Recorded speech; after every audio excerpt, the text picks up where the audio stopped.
Andito siya ngayon, tatanungin natin. Te, ano nga ba ang dahilan kung bakit ka pinauwi ng amo mo? Okay te, dito naman sa issue na to na sinasabi nilang nilalang mo daw yung amo mo, or another issue naman is mali ka daw. Sandali lang ha, kasi sabi nila ritoke daw yung ilong eh. Ito, patutunayan natin ha. Oh, hindi ritoke yan ha. Oh.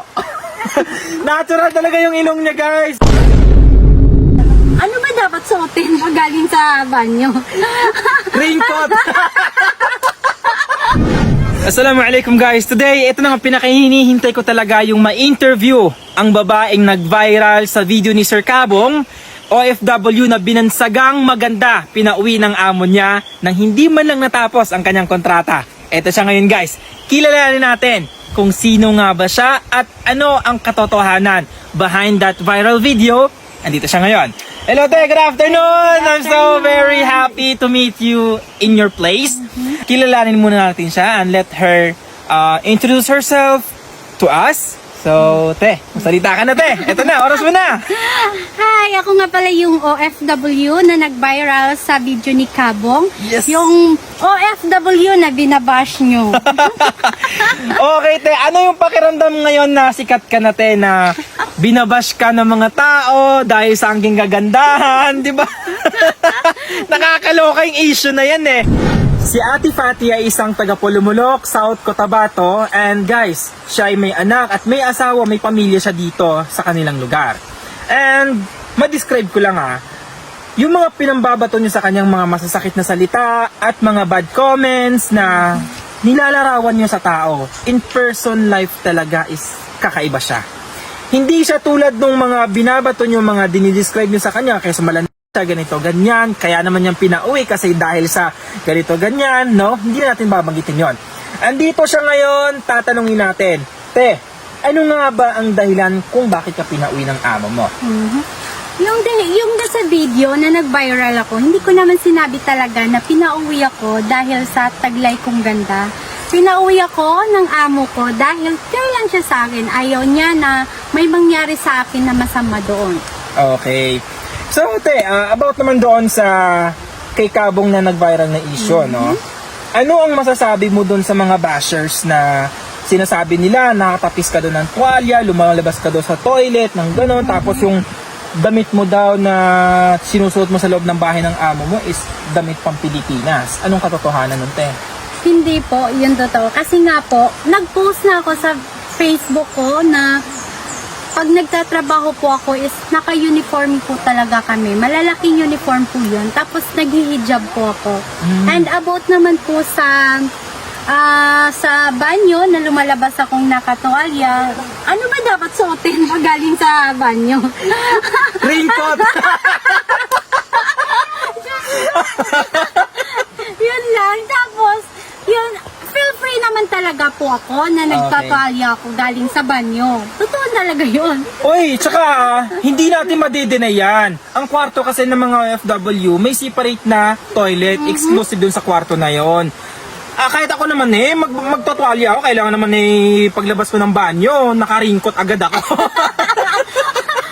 Okay, kidding aside. So, wala tayong proof na si ate ganito yung mga ginagawa niya. Lahat ng yun, batikos lang sa kanya. Eto siya, stress-free. Wala naman siyang pagka-stress, guys.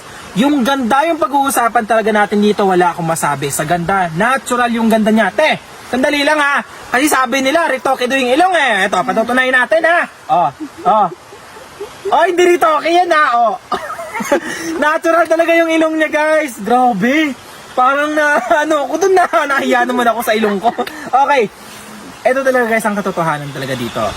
Yung pambabash nyo sa kanya, napakalayo talaga niya sa personal niyang pagkatao. Hindi ko man siya nakilala ng lubusan, pero nung pagdating ko pa lang sa bahay nila, promise, naramdaman ko talaga yung pagiging simple niyang tao at ang pagiging mabuti niyang tao. Through her smile, paano niya i-approach yung mga tao, paano siya makipag-communicate sa mga tao, especially like me, na baguhan lang talaga sa kanilang lugar. At first time namin makamit dito mismo sa kanila. Okay te, dito naman sa issue na to na sinasabi nilang nilalang yung amo mo, or another issue naman is malandi ka daw. Ngayon, ipatunayan mo sa amin na ano nga ba ang pinakatotoo nito? Alam nyo guys, paano ko naman lalandiin yung amo ko? Eh, may pamilya ako dito sa Pinas, may mga anak ako. Pumunta lang ako Saudi, hindi para maglandi ko guys. Pumunta ako ng Saudi dahil doon ko sisimulan ang mga pangarap ko. At ito na nga, dahil sa angking kagandahan niya, well, hindi natin may didinay yan.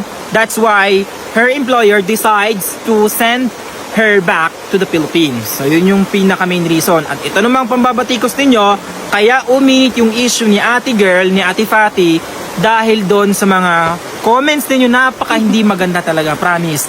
At ako na yung magpapatunay guys sa personality niya talaga. Ito, yung appearance niya. Wala akong masabing sa kagandahan niya, maganda talaga siya. Pero yung pinaka andito talaga sa puso niya, yung pagkatao niya talaga is napaka-normal lang ng tao. Simple lang talaga sila at hindi talaga siya, napakalayo dun sa nilalarawan nila, napakalandi mo daw. Hindi lang napaka ha? Oo nga. Eh siguro nga doon lang sa videos na yung ano ko, kasi shy lang talaga ako sa camera. Yun.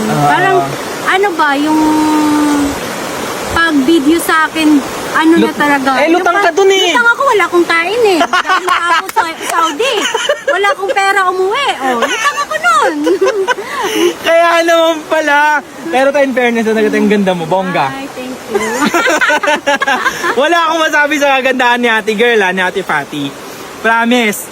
Kaya naman pala, pinauwi siya. Eh, hindi natin alam yung issue na yon. Well, sa kagandahan talaga, wala akong masabi guys. Napaka.